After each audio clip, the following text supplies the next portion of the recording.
Alright, today we're going to be talking about one of everybody's favorite subjects, and that's bug out bags. Everyone loves talking about it. There's Facebook groups dedicated to this, and it's one of those things that just about every prepper has.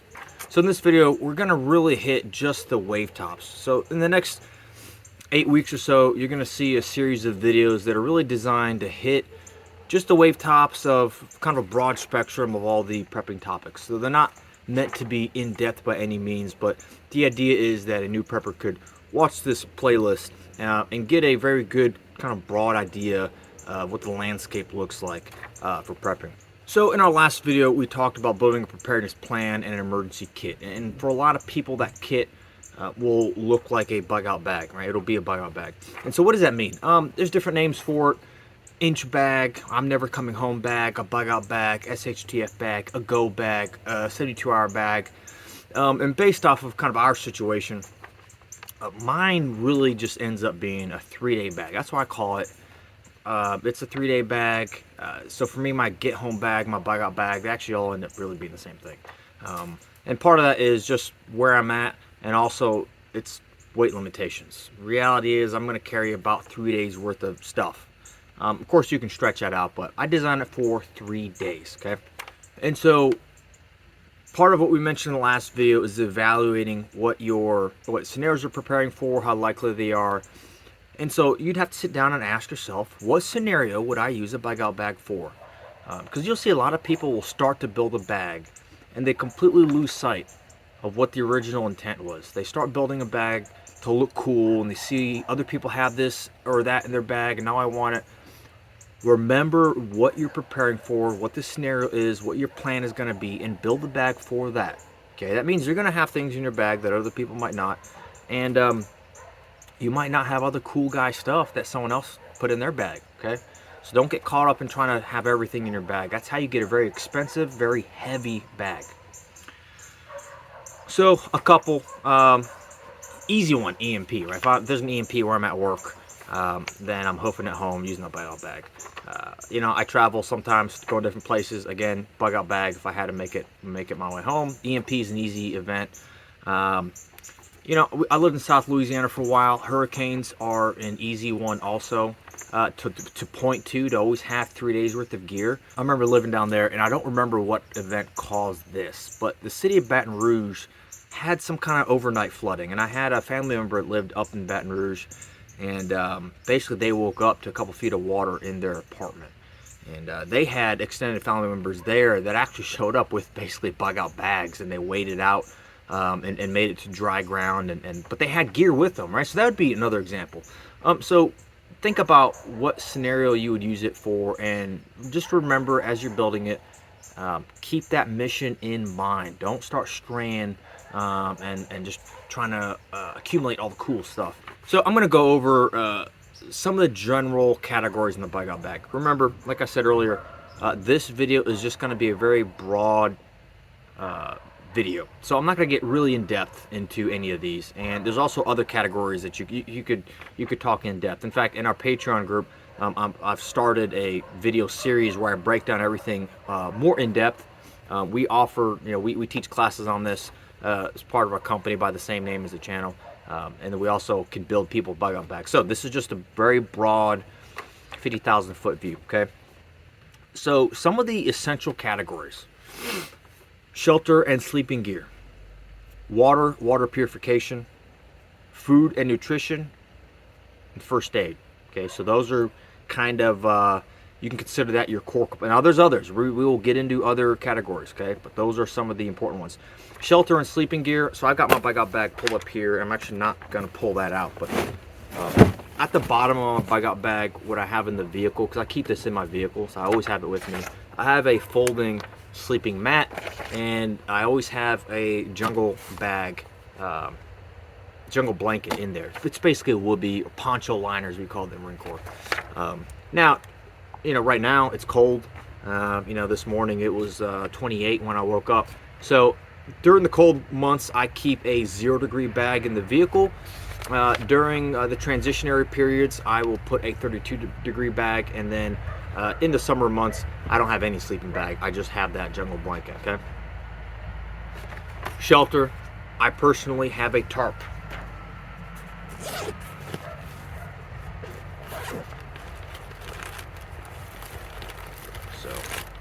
trying not to disassemble my whole bag because it's kind of a pain to repack it every time. But it is a, see if you guys can see it, it's a camouflaged tarp, very lightweight.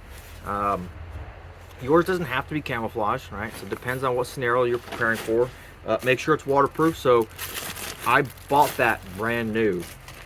So it costs a little bit more, and the reason why I did that though was a lot of the surplus options had pinholes, and that's no good if you're using it for a shelter for rain. Some people have one-man pump tents. Some people do what I did there, but shelter and sleeping gear. Okay, water purification. So you need to have redundancies in your water. I've hiked. I was on a 20-miler once through the swamps and through the mud, and one of my hiking partners did not have any redundancy, and he contaminated his water filtration system and had to rely on me to get him fresh water. It wasn't the summer, but it was late spring. Okay, so I've got here a Katadyn Hiker Pro water pump. So it's got two hoses, you can pump the water. I keep the clean end and the dirty end, two separate bags inside here. I keep them marked, separated, because you never want to screw that up. I also keep a water purification tablets. They're lightweight, they're cheap. Every kit should have them. And then the third option is I can always boil the water and filter using like a handkerchief or something. Okay. I do keep water with me. Some people don't. I have a Camelback that I use, and I have 2 water bottles on the side. Now over the years, I've reduced how much water I carry because I found that I don't need as much as I thought I did, and that saves a lot of weight. Food and nutrition. So I split my food up. I also have this Hill People Gear chest bag, and what I will do is I will keep energy bars, nutrition, snacks that I can eat while I'm hoofing it, and then inside this bag here, so this is the bag itself, I keep a mixture of stuff. I have one MRE. They're heavy, but they're also ready to eat. Okay, so I don't need to prepare them. Very nice. And then I keep a bunch of freeze-dried meals. And the reason is because they're lightweight. They taste good. Downside is I have to put water in there and heat it up and prepare them. You could probably get away without heating it up if you really were in dire circumstances and just soak it in water and eat it like that. You need to have food. That's a common mistake I see a lot of people make, is they will skimp on the food, and they will, wow, I've got extra food stores here, people will say. They think they'll just basically tough it out, and to a certain sense you can. But I'm an athlete. I do a lot of athletic things. One of them being fighting, MMA and whatnot. And so what that insight that's given me, and I was also in the Marine Corps, but part of the insight that gave me is I know how to measure athletic performance based off caloric input.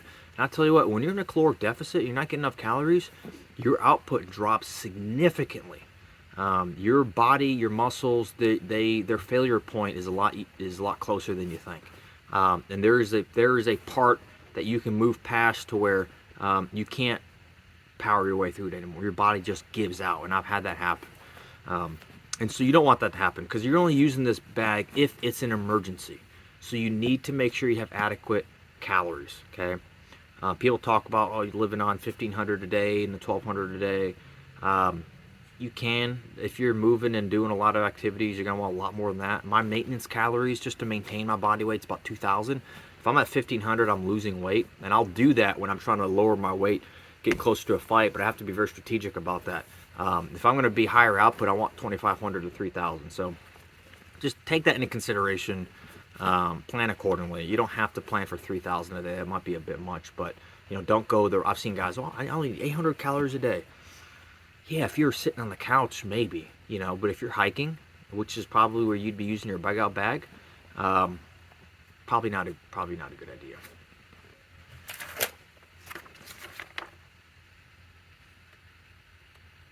First aid kit.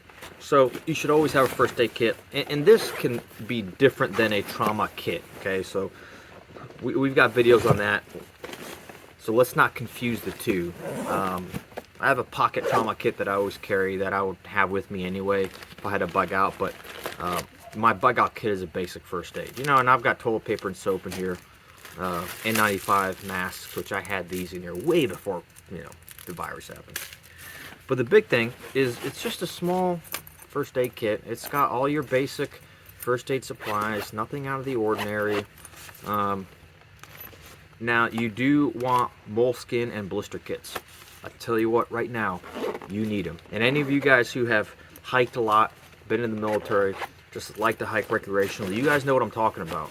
Especially if you don't do this on a regular basis, you need to hike out somewhere, you're going to develop blisters or hot spots. You've got to identify those quickly, and you've got to deal with them. Nothing is going to put you down faster than blisters on your feet, other than maybe like dysentery. Okay.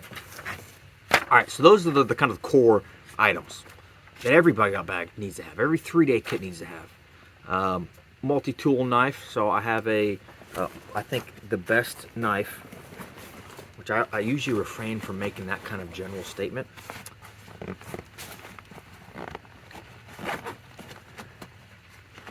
Because everyone's situation is different, right? But in this situation, I'm pretty confident. And I know some of you guys are going to disagree. Moore knife. Why? It's cheap, it's lightweight, it's extremely durable. I've never heard of anyone ever breaking it. And you got to remember, if you're putting stuff in your kit, you need to write it off and forget about it. I don't ever dig through my kit and use it, other than when I'm training and changing things out to keep them fresh. So you don't want to put an expensive knife in there. So the Moore knife, I have a folder in my bag, which I always carry a folder with me anyway, and I got them in my vehicle, so it's a little redundant. A Leatherman, I have a Leatherman Super Tool 200 in the bag. I have a Leatherman rebar on me at all times anyway, so a little redundant, but the idea for me is basically the bag is self-contained. I can always, ditch one of them if I had to. And navigation equipment. Very important, especially if you're in an unfamiliar territory. Got a compass.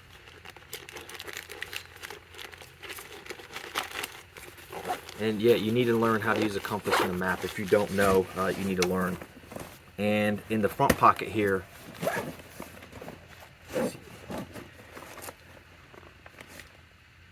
I've got a bunch of state maps, state and city paper maps that I keep in there. I know my area is fairly low, but it's always good to have that.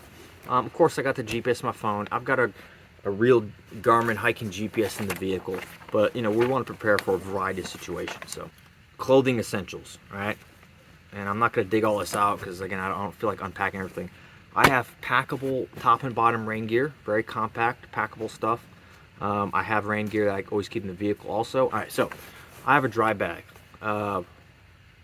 2 extra pairs of socks, extra pair of underwear, extra pair of undershirt. Okay, you should always have that. You might decide you want more than that, but always have some clothes. I always keep a beanie in here, and then as the weather's change, I keep beanies and gloves in the vehicle with the kit as well, extra jackets and whatnot, because remember, you got to dress for the weather and for the possible weather. Personal hygiene, you saw the toilet paper. I've got soap, I've got hand towels, toothpaste, toothbrush. Oral hygiene is extremely important. All that's in there as well. Females, you have to consider if an event happened during that time of the month. It's like I asked my wife, what's the worst amount you've ever had? Okay, you need to prepare for 3 days of that, and then a little bit. Okay, so she has that in her bag, and the appropriate medication that'll help her get through that. Communication devices. Primary comms is going to be phones. Okay, I also have a small AAA battery powered AM/FM radio, just because it depends on the situation. I might be able to get some news off of the radio. I don't have a 2A radio in here. The part of the plan is not necessarily to communicate with people that would be within range of the radio, so I don't keep that in here. At some point I might put one in the vehicle, but lighting equipment, so I have 2 flashlights in the bag. Now I have multiples in the vehicle, and I carry multiples, but I have a headlamp and a regular flashlight. And I try to keep all the batteries the same, but on the flashlights I have one that's AA powered, one that's AAA, just in case if I need to get new batteries. You might run into a store that only has one or the other. That way I've got 2 lighting sources, one of each, I can always repower one of them. And basically, whenever you change out whenever the clocks change, you should be doing your smoke detector batteries. You should be doing your bug out bag, all your batteries in that as well, and your firearms, weapon lights, everything like that. So in this last section, customization, right? So everything I just mentioned is really the baseline, and then you customize. Okay, so for example, I do want to pull this out if I can pull it out. So for one, I have a pen flare. Okay, it's got 6 flares in it, or 5. And right, the idea is, not every situation requires me to be camouflage and discreet. It might be like a natural emergency, a natural disaster where I want to be found. I have these glow straps. Any of you guys in the military, you guys remember these? I have 2, one for my body, one for the bag. Again, I might want to be found by rescuers. I have glow sticks. I've got a Silcock key that's extremely important. Spoons and sporks and whatnot for my MRE meals. Bug spray. I live in an area during the summertime, a lot of insects. I've got bug spray. My stove system. I have a Jetboil, butane canister stove system as well. I have a little folding tree saw. These are all things that I've decided I want just through trial and error. I go out hiking, I go out camping out of my bag, and I throw away stuff, and I get stuff, and I get lighter versions of stuff. And so, number one is evaluate, your situation. Remember what you're preparing for. Stick to that, but also go out and use your bag. Start car camping, and just bring your bag, and just use your bag. Go out to your little local national park or state park, and then maybe do a 1 mile loop. And then next time you do a couple miles, and then before you know it, after a few of these trips, you decide, all right, I'm going to do it like we do. I'm going to do a 20-mile loop, and I'm only going to live out of my bag, right? And you start doing stuff like that. You will adjust the bag. You'll figure out what bag you like. This is a Kelty Red Wing 50 with an internal frame. It's the bag I recommend to everybody, at least the Red Wing line. My wife has the woman's version because it is shaped differently.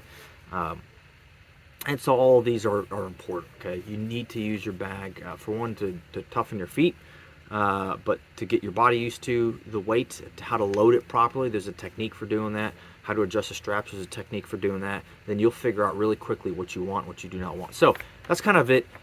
Broad strokes, very basic. Again, I wasn't getting into detail. I have a video series on Patreon where I pull everything out and we're getting everything in detail. So go ahead, share your thoughts in the comments. What did you like or not like about what you saw here? Anything you would add, advice you give to people. Stay safe, stay prepared.